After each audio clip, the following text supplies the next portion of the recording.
Thank you very much for the time.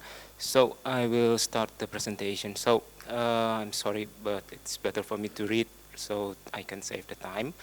So this presentation explores how commercialization affects living heritage sites in Southeast Asia, focusing on Yogyakarta.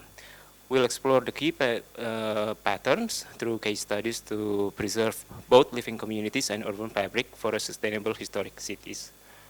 So in the presentation, we'll have 5 outlines. So the first one is explaining how the living heritage itself, and then the heritage tourism within the living heritage sites, and then the parallels using the case studies, and then how it affects Yogyakarta, and then how Yogyakarta can move forward.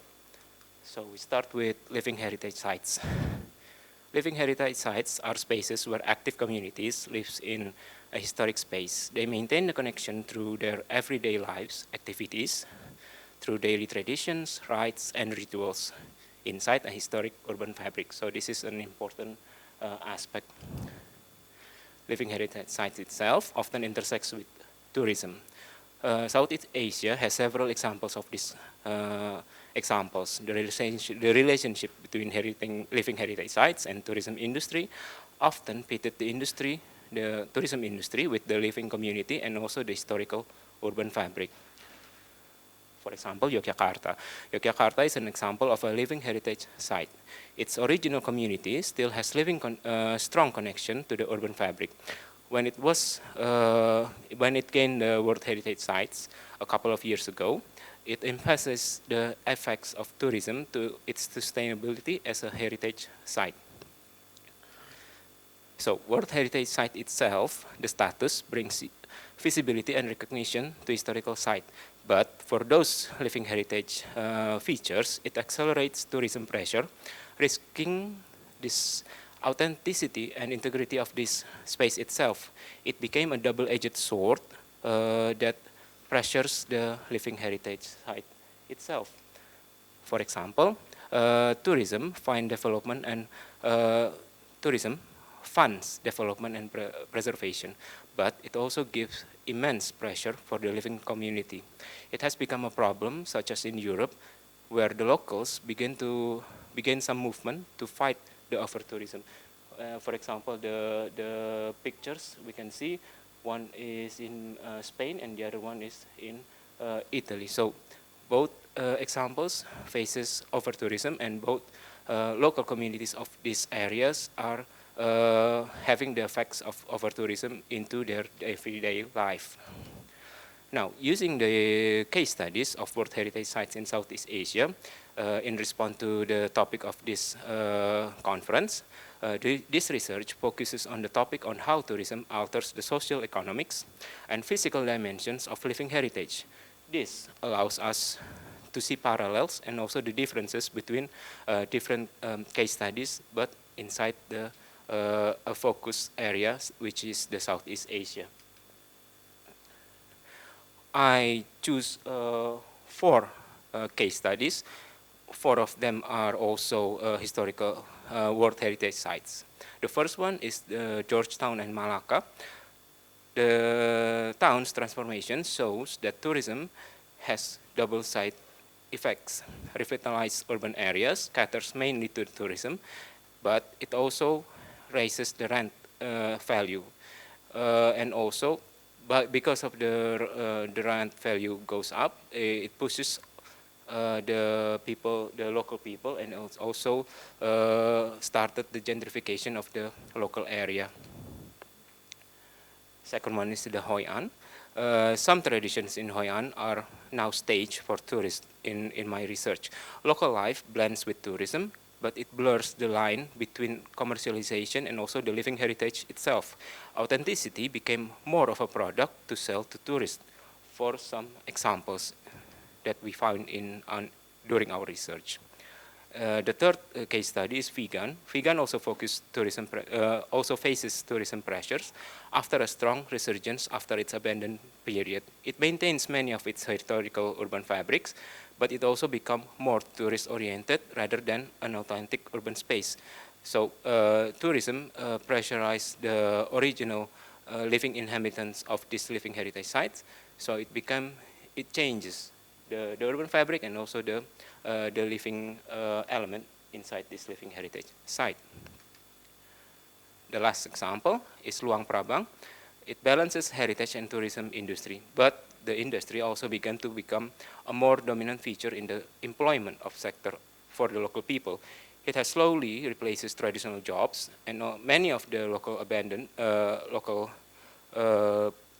local people abandons their old jobs that connects directly to their locals.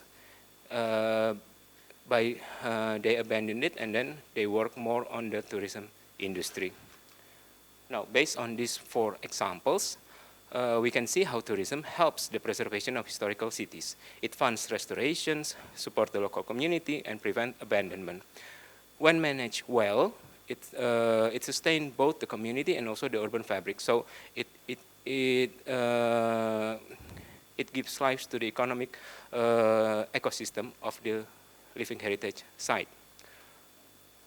Aside from the positive side, tourism also imposes modification and wear towards the urban fabric. Living quarters become commercialized, while historical buildings changes function to become part of the tourism industry. It also introduced additional pollution to the cities, like noise and also other pollutions that are related to the tourism itself. For the society, the commercialization often prices out the original community, like the one that we see in Georgetown. Gentrification become apparent, while daily life and work become more directed to the tourism industry. This also affects the social fabric of the site itself. So the original social fabric changes because of the tourism pressure. Sorry.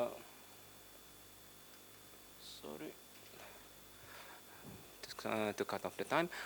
For the commercialization also blurs the cultural identity of the site. Festivals and rites are altered to adhere to tourist consumptions. It pressurizes them, but it also changes the authenticity and the integrity value of the culture itself. This is a problem because both authenticity and integrity are the main part of why World Heritage, how a site became a World Heritage site.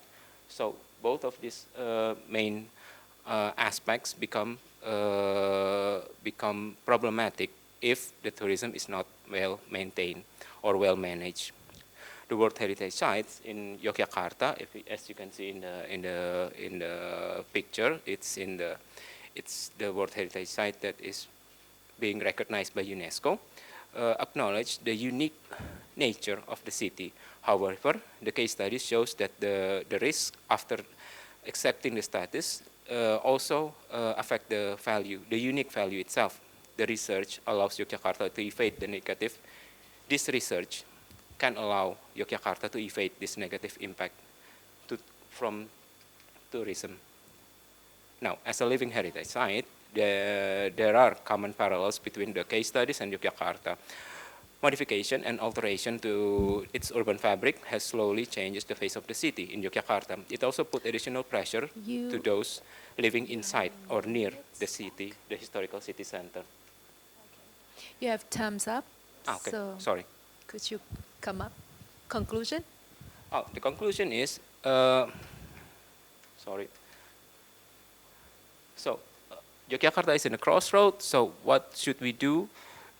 We need to preserve we need to really manage the tourism pressure in Yogyakarta so that the living community and also the historical fabric of Yogyakarta can still be managed and can still have its own unique atmosphere.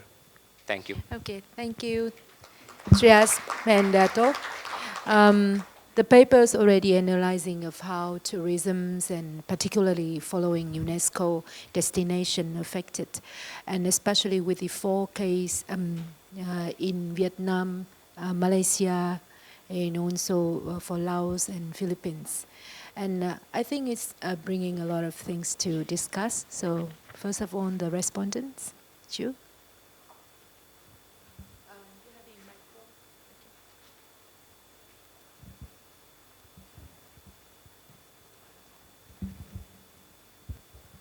Thank you for the presentation, TRIAS.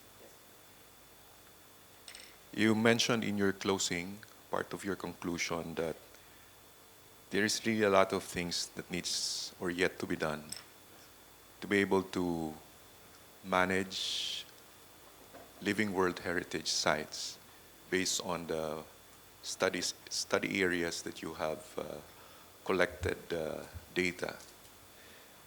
My question, given the depth of how you uncover things from the ground up, in your view, should intangible cultural practices like rites, rituals, including traditional source of livelihood, be granted formal protection similar to how you extend to architectural facilities or heritage within the World Heritage governance?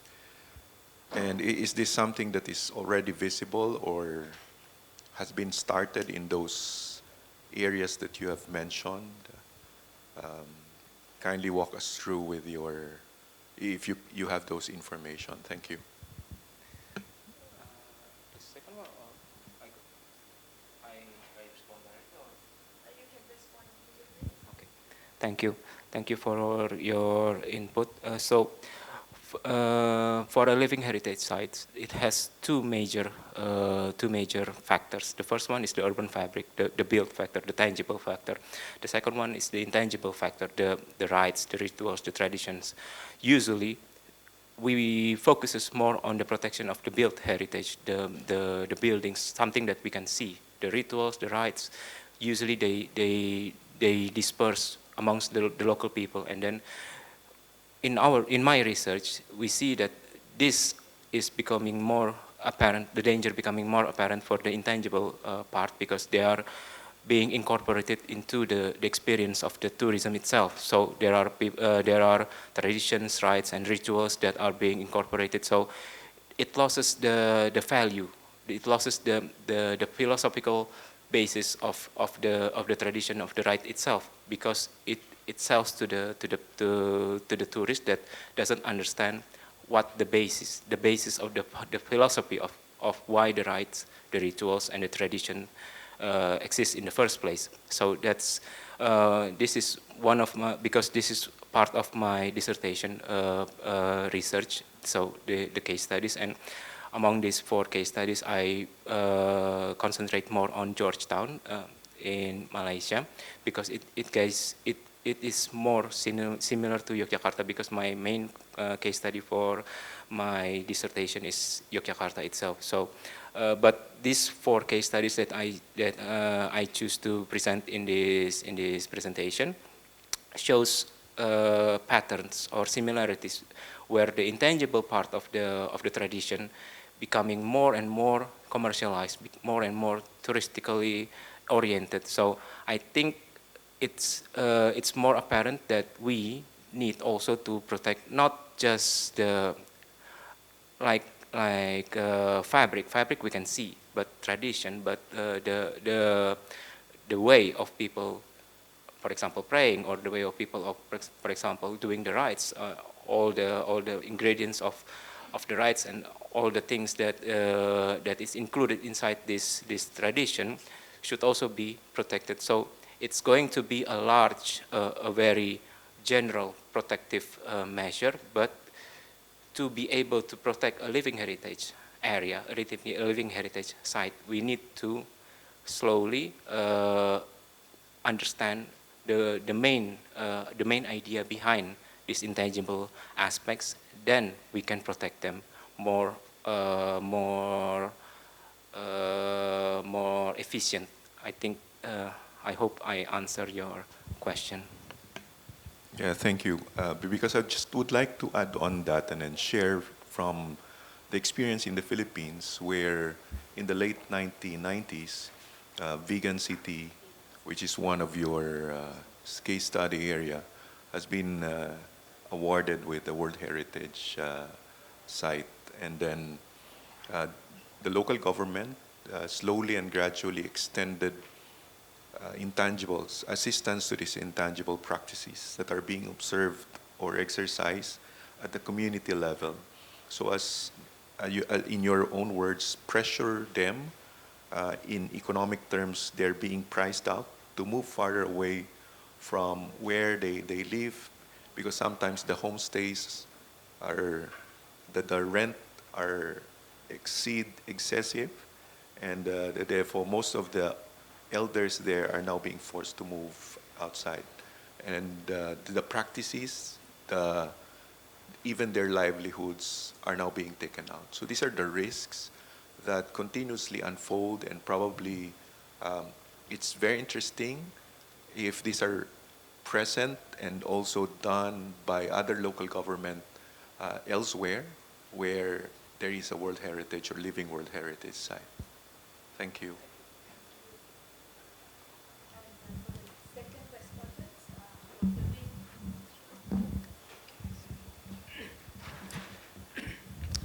Okay, thank you very much for your presentation.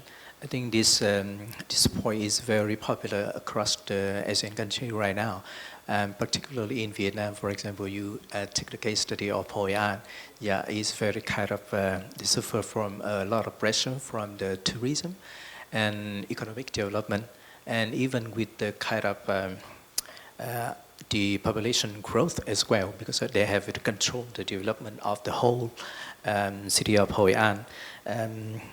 About your presentation, I just wondering, have you gathered the community voice from the community of Yogyakarta about the situation and how to compare with the other cases? And the other question is how you can incorporate the tools, regulated tools, to be better mobilized to safeguard the living authentic city in Yogyakarta. Okay, thank you.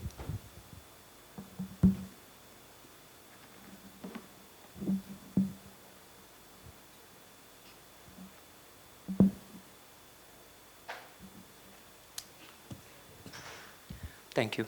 So, so the first question is, have I seen the voices of the people regarding the issue, the interview of the people, and then the second one is about the tools to manage. So interestingly, both of them are included into my dissertation research, but because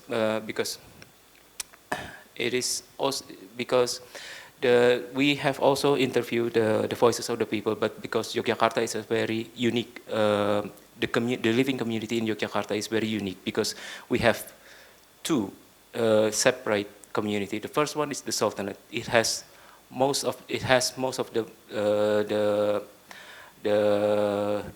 built heritage inside the World Heritage Site. So most of them are owned by the Sultanate, and they also the one that that continues the tradition, continues the rites and the rituals, and they are using them for inside the building, the historical building.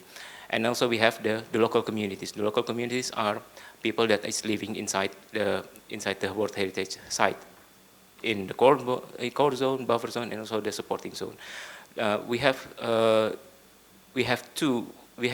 conducted two different interviews, and both of them has different types of questions, because even so we have to have a middle ground to have this understanding between one community that has a lot of power to control the World Heritage Sites, and then the local community that we can say is living inside, but that they don't have the power, because the power they can only follow the rules and the regulations. That's the problematic. So we have to, so in the review we need to mitigate both of these problems. So the Sultanate with their power, and then also the community that has a little less power than the Sultanate. So between them we have different interpretation of how to protect both the living heritage sites and living heritage area, the living community, and also the urban fabric. So it is quite complicated because of these two distinctive way of seeing, two distinctive perspectives. So on one side, the Sultanate must reduce their power and then let the people to have an input. The people and also the government. On the other side, the people has to have their own voice, not just following the Sultanate and also the government's regulation. So this is a very, very particular and a very, how can we say, a fragile relationship between the local community and also the Sultanate. So the interview is quite different. So we need to mitigate both of this. We need to mitigate. We need to understand both of their perspective, and then we need to combine them into one singular perspective, so one singular way of thinking, so that we can protect the living heritage sites more effectively. And for the tools, so rules and regulation is good, and also the Sultanate also protects the tradition through their rites and rituals. And for example, the last Saturday there is the garabek for the like a traditional rituals after the holidays, the Islamic holiday. So this is, they have the protection, they have the tools, they have the traditional way of protection, they have also the regulation. So the regulations from the government is clear, but we need also to integrate the regulation, the local, the folk regulation, so that not only we protect, we have protection from the outside point of view from the government, but also from the inside point of view from the Sultanate and also from the people. So I think the tools must include all the stakeholders, the government, the Sultanate, and also the living community. Right now, it's only the Sultanate and also the government. The people has less voice, but I hope if they understand that they are also part of this effort. So I think with them combining their voices into giving suggestion, giving input into the rules and the regulation that protect the tradition, the intangible aspect, I think it will become a much better tools to protect rather than what we have now. So I think that's my answer. Thank you. Thank you. So TRIAS, this is a part of your PhD dissertation? Yes, correct. Yeah. So I think it is very interesting if you could, present a kind of concrete framework. So then, at the very beginning, you can show about the problems of Yogyakarta, as you just mentioned, with a very important keyword, fragile, complicated, and how is the question of the stakeholders to involve in each part. And then for the case study, for the 4 case study in Vietnam, Laos, Cambodia, Philippines, and Malaysia, Yeah. you also can present a kind of a set, a framework that to clarify the criteria to analyze, and especially with the 2 different problems that you just mentioned. So which case can present what, and how the stakeholder involved in the process of preservations, and how the community also can involve in the way it is. So let's say for Hoi An, as we just mentioned, so even some problem of flooding and climate change, also one of another pressure beside the urbanization, so that, and pressure from the tourism. So all the way, I think things, climate change would be very common in the 4 case studies, that you can see some of the specific and some in common sense that create your framework to your Yogyakarta. Yeah, this is my recommendation. Okay. So thank you. Thank you.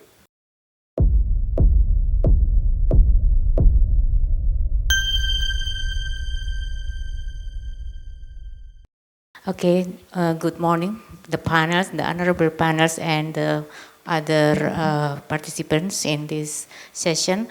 I'm TIKA, AINUNNISA FITRIA from Universitas Yogyakarta, and collaborate with Professor HISYAM RASIDI from University Technology Malaysia with the topics of a territorial leeway that children's adaptive behavior in tourist area. Yes, this phenomena comes from the how children activities are part of the daily experience in a neighborhood.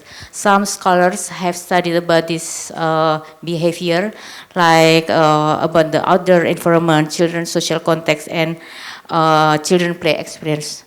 But on the other hand, in urban children have fewer opportunities to play outdoor than children in the rural area. Children living in urban neighborhoods, including kampung, deal with the limited space and building density. It's happened in Prairutaman that becomes my locus for this research, that Prairutaman undergoing the transformation in this last decades, that in the previous, it became the batik kampung, then now become the tourist kampung, that the highest density caused by the development of the homestay, hotels, cafe, and pubs. So, in addition, children behavior can be understood deeply through the playing activities. I state from some research that say playing is rarely used to understand the relationship between children and the environment. So this study, studying about the relationship between the territorial and spatial experiences attached to children behavior is important. Secondly, it's interesting for me how children have the correlation with their play territorial. From the KITA, neighborhood transformation causes less play space, and it's really happened in Prairutaman. Second one is children are very interested in a playground that provides variety and new experience for them. So I think it's related to the territory where they play. And in fact, children are confident in deciding where they will play. They create their territory and have the flexibility to accommodate their social interaction. So children behavior cannot be separated from territorial exploration. Next, it is about how children spatial experiences and kampung. The limited space of kampung indicate children's specific and different territorial behaviors. And most of studies are conducted in natural areas. It less conduct in the kampung or traditional village, particularly in Yogyakarta. So the study worked to fill such research gaps. Children territorial behavior relating to their adaptation. It will relate to the title, how they adapt toward the transformation, their living neighborhood transformation, on playing territoriality in the kampung traditional space, such as the alley and aisle. So this research only focus in the traditional space, that is alley and aisles, because it really relates to the spatial in kampung. So the methods, because it's the subject, the object is the children, so I use snapshot and walking along and to see how they playing activities and moment, gesture and conversation, and also I use GPS to marking location where they play, and also use children drawing and narrative. So their drawing demonstrated about the setting where they play and the object where they use, see, and discover while playing.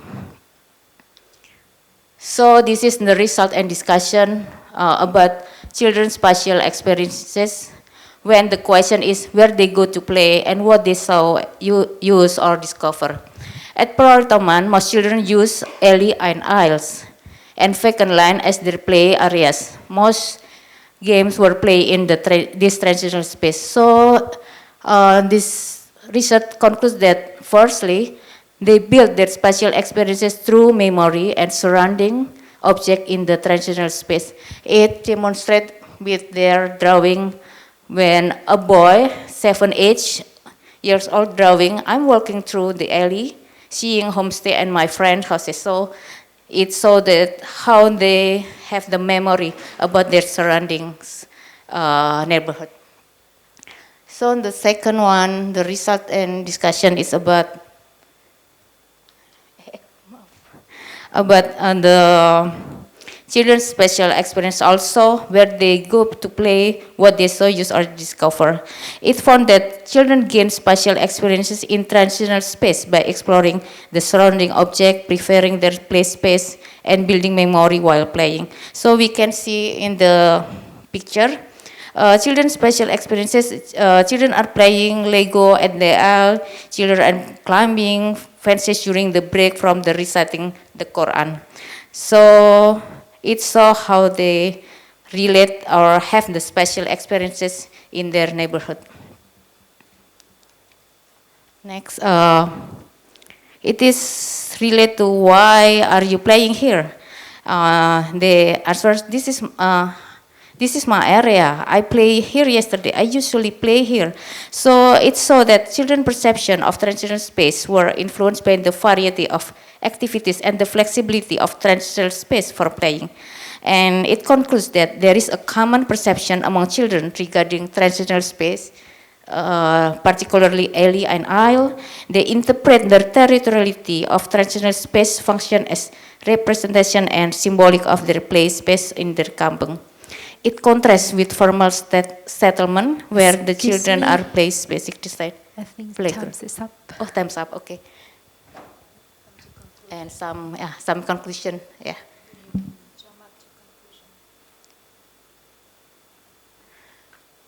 Yes. Okay. The conclusion. It's the theoretical because children behavior is influenced by how the environment provides space for them, a space for play. They independently explore the engineer their living area according to their playing needs, stimulating children place attachment. So for the implication, the urban planning cannot be separated from the kampung transitional space, alley and aisle, to create a sustainable city. Thank you so much for your presentations. And Katarina, you will be the first.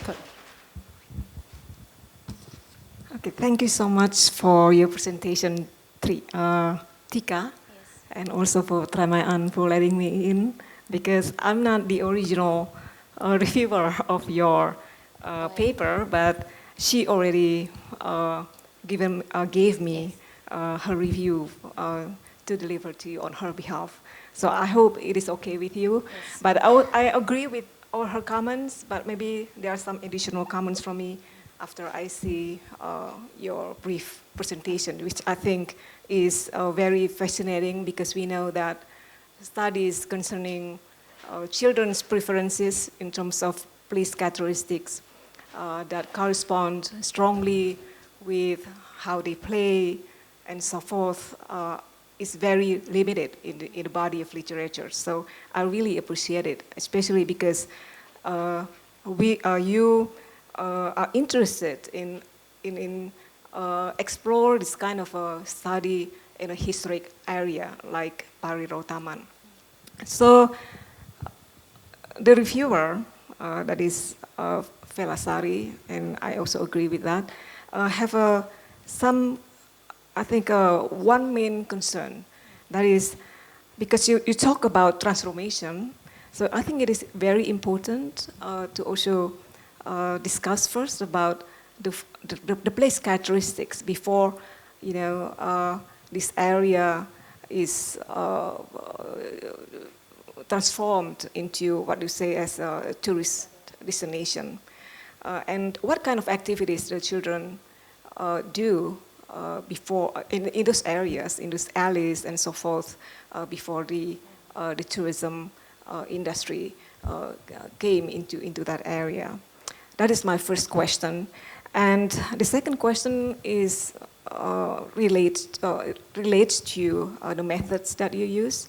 You showed us a very fascinating, what we call as a cognitive mapping, because we try to unfold the memories of the children while playing in the area, and we saw that there are some, say, urban elements that they found very interesting, and they consider and they use those places as their areas for playing.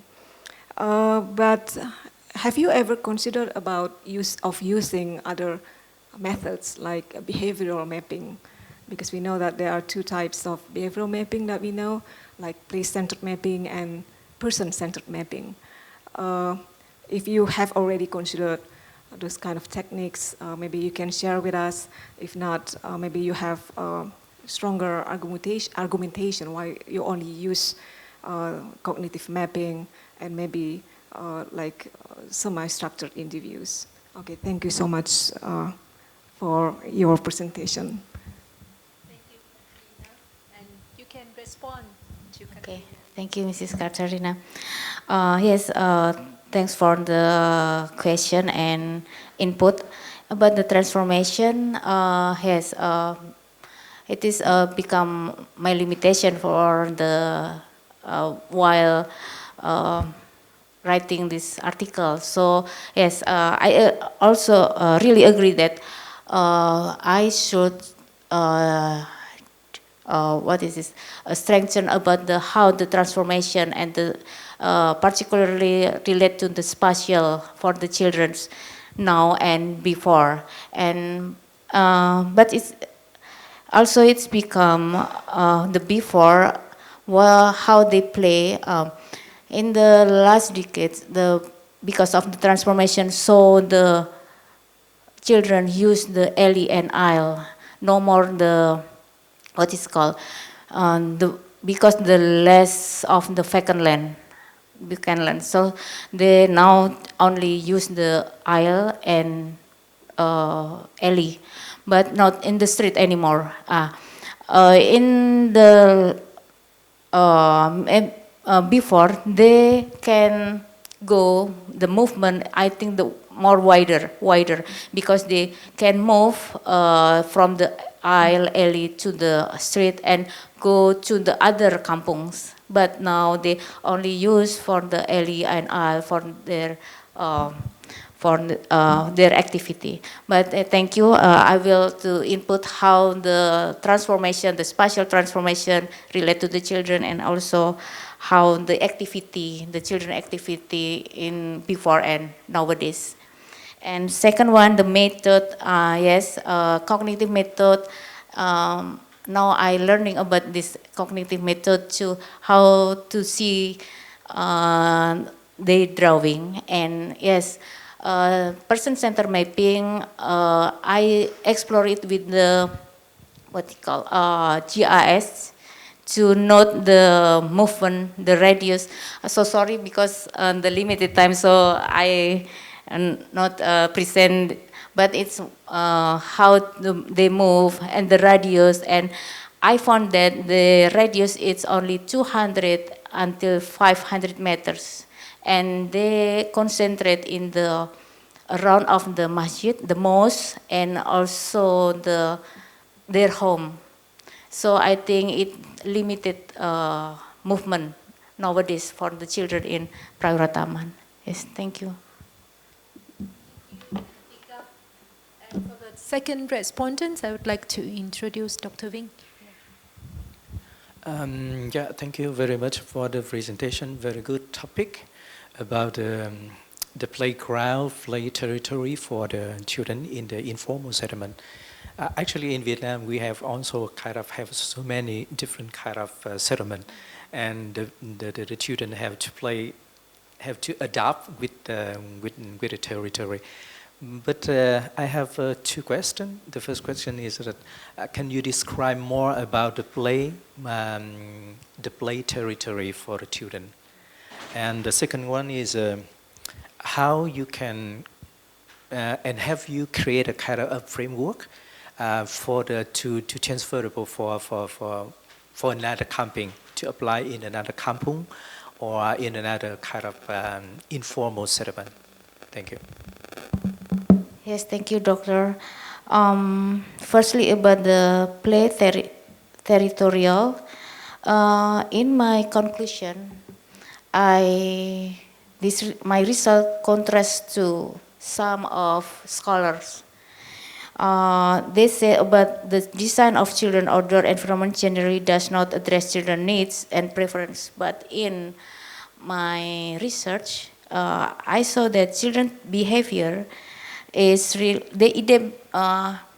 is influenced by how the environment provides space for them. So I think it's related how the territorial, they play territorial. They independently explore and they become the engineer their living area, and children, how children, the create their play territorials by themselves. So also, it's also in my conclusion, it's the playground concept. It's not appropriate in the kampung because which is interpreted as space specifically. I think the playground concept is always the space specifically that design in the formally. So in the kampung context, I say that the play space is more appropriate to show the territorial plan for the children. So the play space becomes a proper term for the kampung. So maybe for now I can answer that, but the play territorial is how they can move, they can play their activities, become their activities, that so they place attachment to their neighborhood, and how the play space becomes the proper term of the kampung. So so far that I found that. And the number 2 is about the framework. Yes, yes. In my research is relates to the transitional space only. But if we can compare to another kampung, maybe another characteristic or the behavior, it will be different. So yes, the framework. But I state that the territorial in the kampung, in the density neighborhood, is the alley aisle has become their play territorials. Yes. Okay, thank you, Tiki and Dr. Ving and Katrina. For me, actually, your research, especially in this theme of heritage and tourism, and the kampung you present also in the, as I remember, it is also in the tourism zone. So that's the reason why I really expect that your framework would related to how the behavior of children playing, interacting with the tourists, or with some term of tourism, let's say. And I think it is would be very unique in sense of your kampung compared with the other kampung. So I think what Katerina suggests you for the behavior analyzing or survey or your cognitive map, that maybe also having some kind of the objective with the interaction of children with the tourist, or how to support tourists can understand the kampung or the site through the visions or the eyes of children. Also very interesting. I think the way of approaching very interesting. So I think you could improve your framework and to make it more concrete. Thank you. Thank you very much.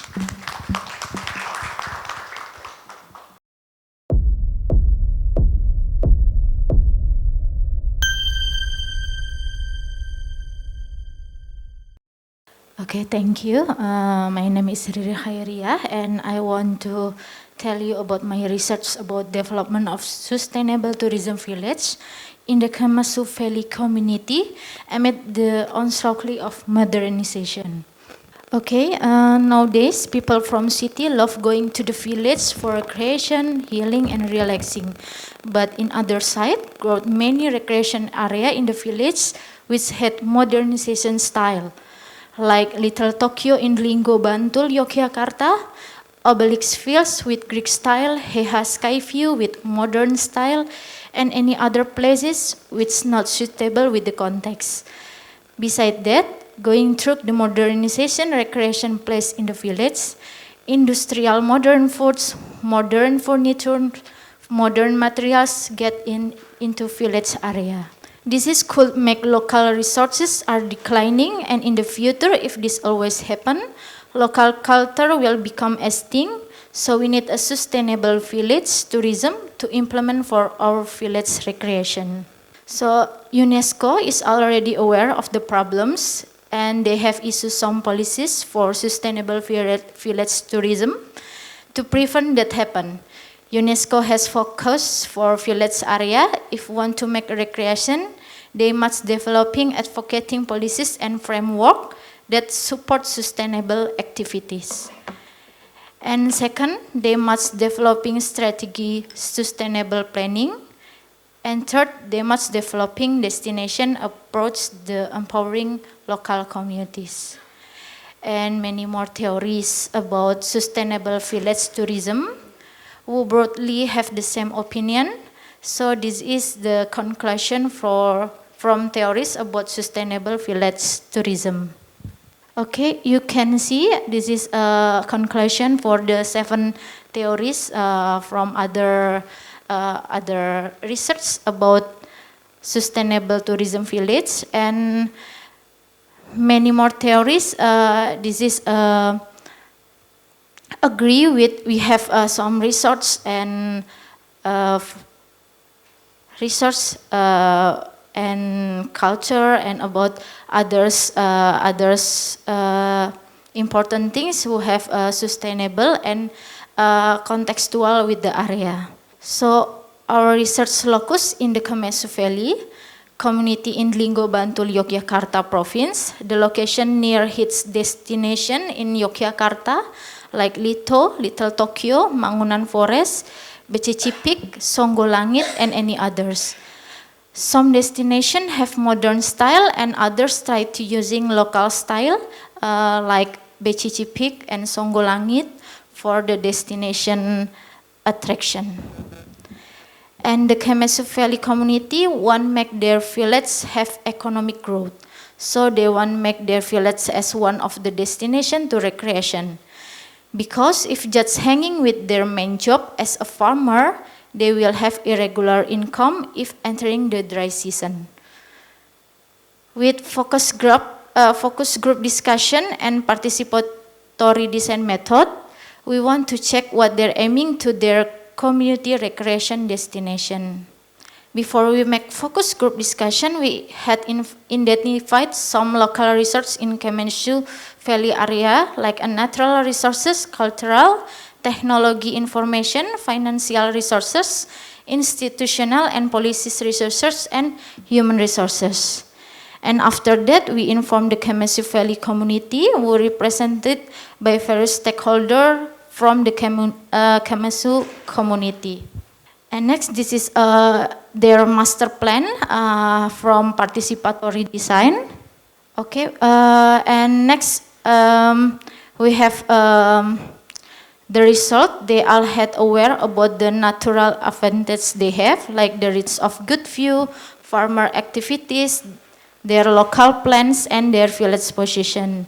And this is for the analysis from their master plan. And after that, we going to focus group discussion, and in the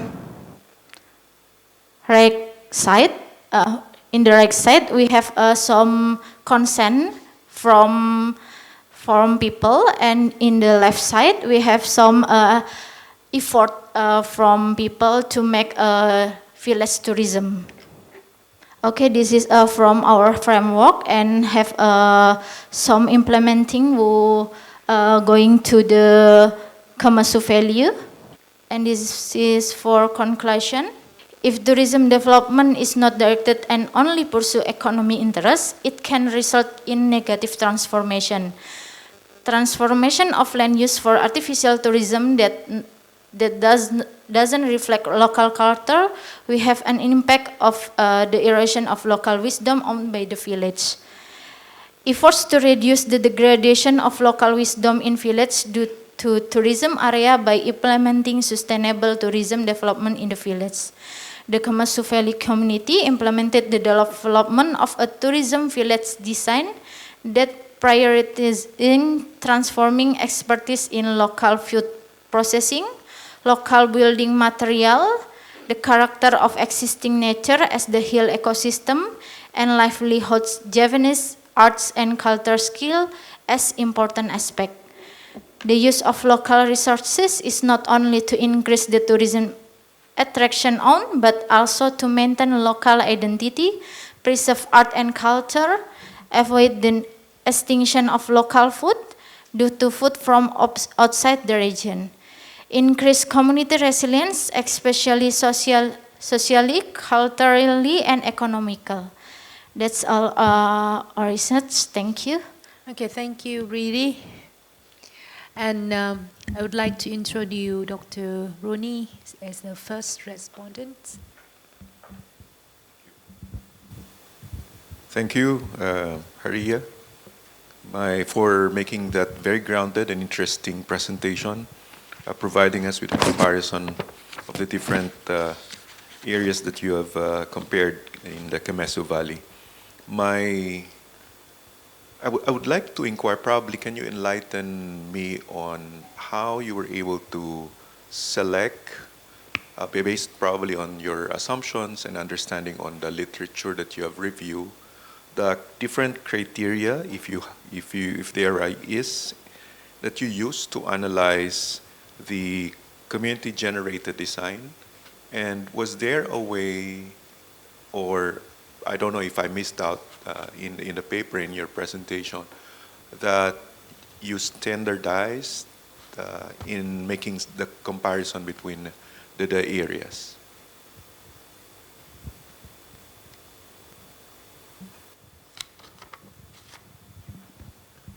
Okay, about literature and comparisons of our research. I have some map in the Dlingo area, and in the Dlingo have many some tourism for attract city people to going destination in a village, but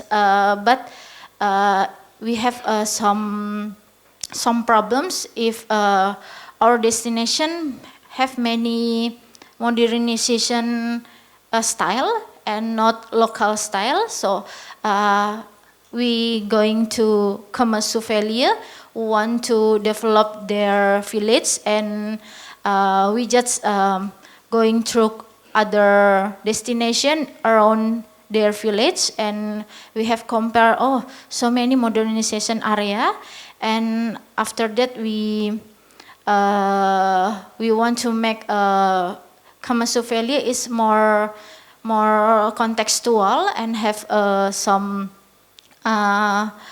using local wisdom to their destination. And after that we look other literature about local wisdom, and they say about some theories who I show in the PowerPoint. They make theory from base their project to some sustainable village tourism in other side. So that's we used to implementing in Kemesu Valley, but we just want to the community, Kemesu community, about their perspective about a sustainable tourism, like that. Thank you. So probably there's a little tightening that needs to be surfaced out in the document, in the paper, but based on what you have mentioned, that will really help enhance the reader understanding of how you selected those criteria in the lens of doing this thematic analysis. Okay, thank you. Thank you. Please, your Thank you, Madam Chair. And it's a great paper for RIRI and team about this development of sustainable tourism village design. So, as we knew in Indonesia, to develop a tourism village, we need Pokdarwis, kelompok sadar wisata. And I read that you are involved in this project of Kemesu village for the community service coaching, right? Okay, I want to ask you if they have Pokdarwis or not in this tourism village. Yes, they have. The valley, Kemesu Valley community is one of the Pokdawis, and we invited them to our focus group discussion to make master plan and to discussion about their developing village. Okay, so I missed this point in your paper. You may put additional for Pokdarwis because this is very important for tourism awareness group.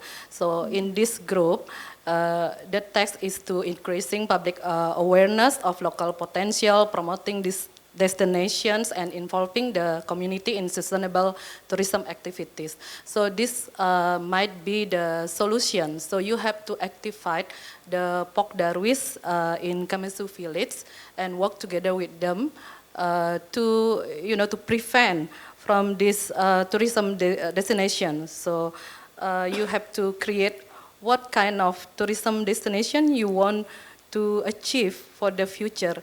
I think maybe for this moment to attract tourists for the first stage, it's okay that you can use this for the, social media promotion, Instagrammable, so to attract. So that's why this thing is happen.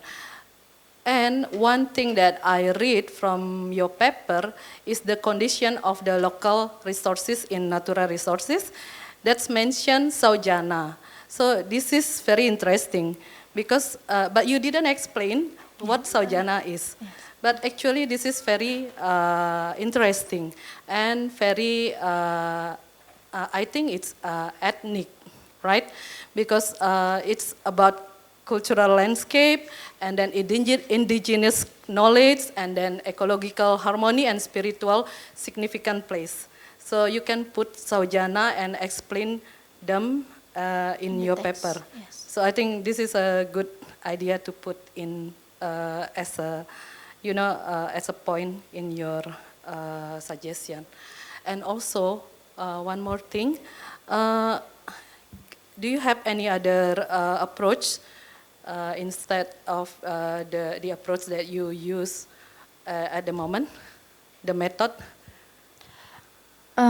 After that, we going to participatory design and focus group discussion. We going to about another discussion, but about how implementing building design with local material in that village. Okay. Yes. So I can suggest you that you can also use CBT, community-based tourism, to use for the approaching method because they have a cultural preservation also in it. Okay. Okay, thank you. That's it. Thank you.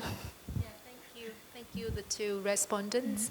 I think I'm so very interested in your great paper, and what I'm also still would like to recommend is to make more clear about the framework and how you involve in or describe your community, because this is really a community-based design. Yes, right? that's To understand about your stakeholders, how the landscape evolving, how the ecosystem evolving, and how the food system and everything's engaged by all of the community. So this one would be great if you can describe more clear from the beginning, so that people easier like me from outsider who could understand about the whole story, because I believe that it would be a great story to tell. Thanks. Thank you. Thanks so much, Riri, You're for your welcome. great presentations. Let it clap.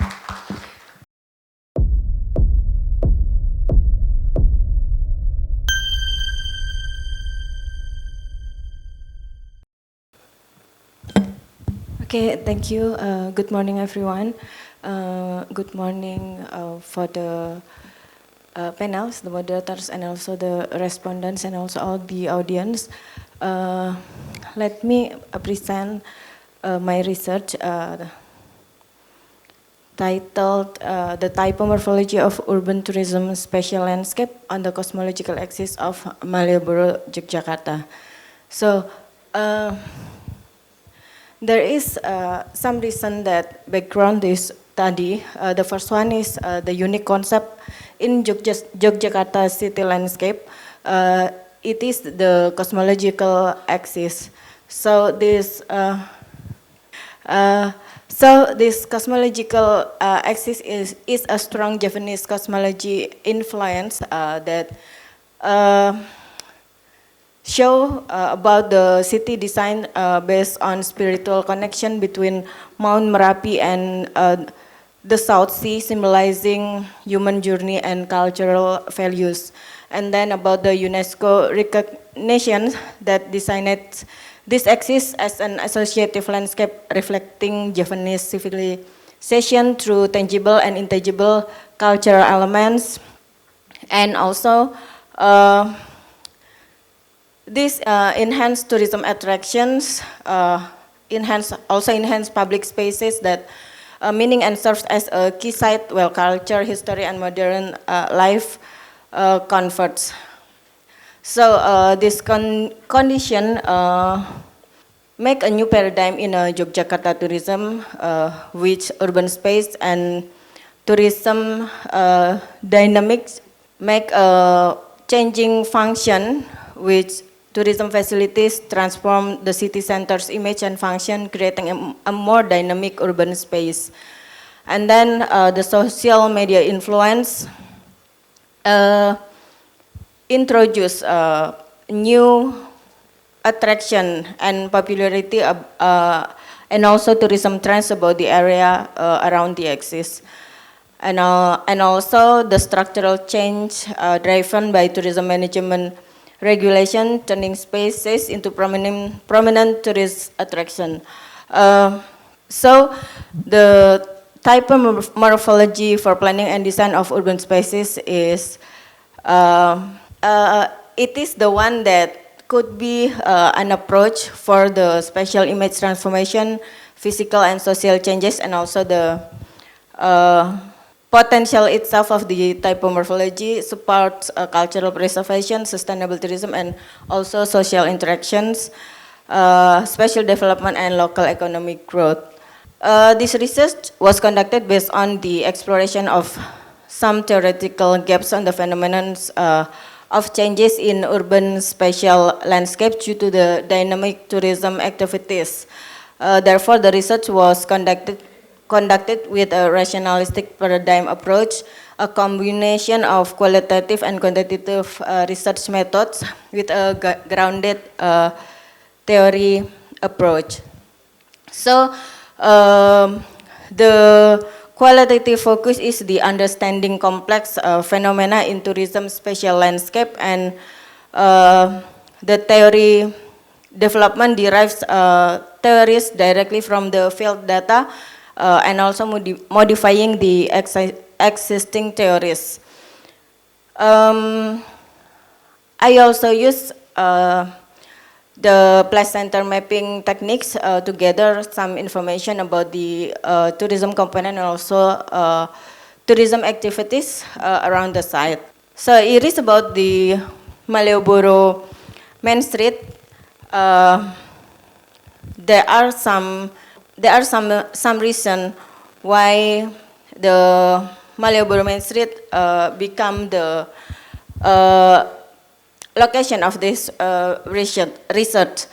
So yeah, so the Malioboro Main Street of Yogyakarta is become a core area, the heart of Yogyakarta's cosmological axis, and it is approximately 4 kilometers long, and this area have some key attractions, especially for the tourists.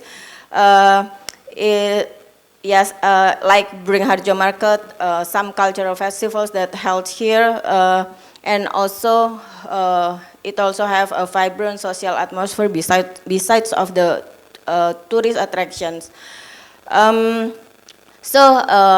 It is also some reason for the rationale of the study locations because of this area is a prominent tourism destination with active urban spaces around the area, and it also contains 5 elements that shaping its strong city identity and character, and experience significant tourism-driven development and land use changes.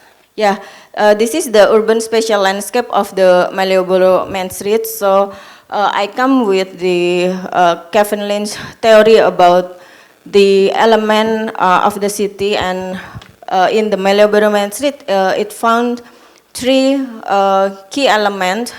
It is the path landmark, and also notes that triggers for the growth of all tourism component, and also giving rise to shopping tourism and also recreational tourism, like sitting, strolling, and also taking some photographs. Yeah, next is the tourism components. Yeah, next is the tourism components that in Malioboro Main Street, it found 3 tourism components. It's accommodation, amenities, and also the attraction, and there is some there is some changes and development that happens in the area. It is mostly the amenities component is changed into the attractions, and it also a change in the area function from the trade zone into the shopping tourism zone. Also, it found some types of tourism besides of shopping. It's also recreational tourism. And then about the activities, tourism activities in the area. There are some. Maybe we can skip to the. I think so. You need to. yeah. So we can find some. Yeah, we can skip to the table slides maybe. Yeah, thank you. So the observation is done in 4 periods in a day, and also in a weekday and in a weekend, morning, noon, afternoon, and also evening. So from the observation, it found that some activities is happen sometimes, but the main activities that happens is about the shopping, photographing, and city recreation, like just strolling around, sitting and relaxing and chatting, and also photograph. Next. I think. Okay, straight to the conclusion. Yeah. For the conclusion, yeah. So the cosmological axis is crucial for creating a dynamic and integrated tourism landscape. It connects cultural and historical sites, enhancing social interaction between visitors and locals. And the 5 typomorphologies that found in this study is interrelating and offer a holistic tourist experience, and the interaction between the physical elements like landmarks and also spaces, And the cultural value also shapes the area identity. It emphasizes the importance of accessibility and good spatial design for culture preservation and also visitor experience.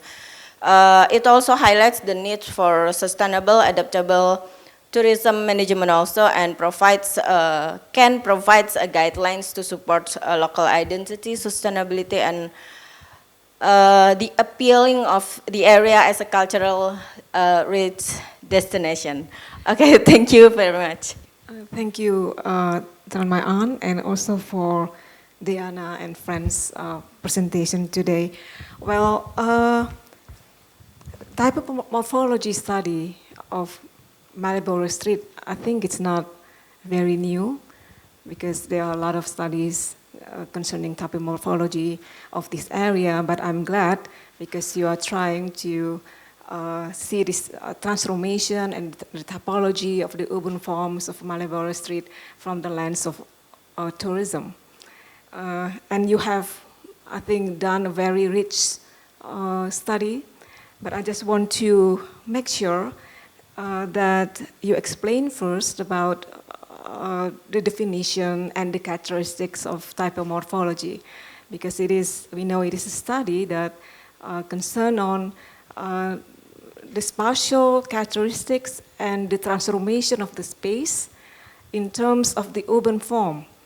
So this consequently asks the scholars to explain first the periodization, I mean, or the time frame of the changes that you would like to investigate in terms of the urban form. Sometimes scholars connect the typomorphological studies with the political periods of some particular government. For instance, in Indonesia, we can say from the Dutch colonialism and then the independence period and so forth. And I think this kind of time frame, Diana and friends need to explain first. And secondly, typomorphology is a study that asks the scholars to do this synchronic and diachronic kind of approaches. So this is similar to what I suggest you do in terms of my first comment. So typomorphology is not only about space, but also about the temporal aspect of the changes that you would like to discuss in terms of Marlborough Street. And there's one book that is very well known, discussing about typomorphology. If I may recommend to you to read. That belongs to Ain Ferris Modon. So yeah, she's a very well-known scholar who has done a lot of works in terms of typomorphology in Washington State, in the US, and I think some other areas. Okay, thank you so much, Diana. I think there are no questions, but maybe if you want to comment on it, please feel free. I know that it is more like comments rather than questions. Thank you very much. Okay. Thank you, Diana. This is very interesting. I'm not in the typomorphology area, but I'm interested on the cosmological axis because you mentioned in the title about cosmological axis. Maybe this has become one of interesting things because there are two meanings actually, one in the physics and then one is for the for the culture and spiritual perception, right? So this one is for the culture and spiritual perception. So I just don't want that you are not misleading the reader that because that cosmological axis that I knew is about, and also it's by UNESCO, and you know, as Yogyakarta is very known as the mystical things also from the Pantai Selatan, so to see. So this is very interesting. So you can maybe explore and digging a bit about this. And also my suggestion is you can put what is the roles of Sultanate, local government, and UNESCO play in protecting the cosmological axis of Malioboro Main Street. That is all. Thank you. Thank you very much, panels, for your inputs and comments. Thank you.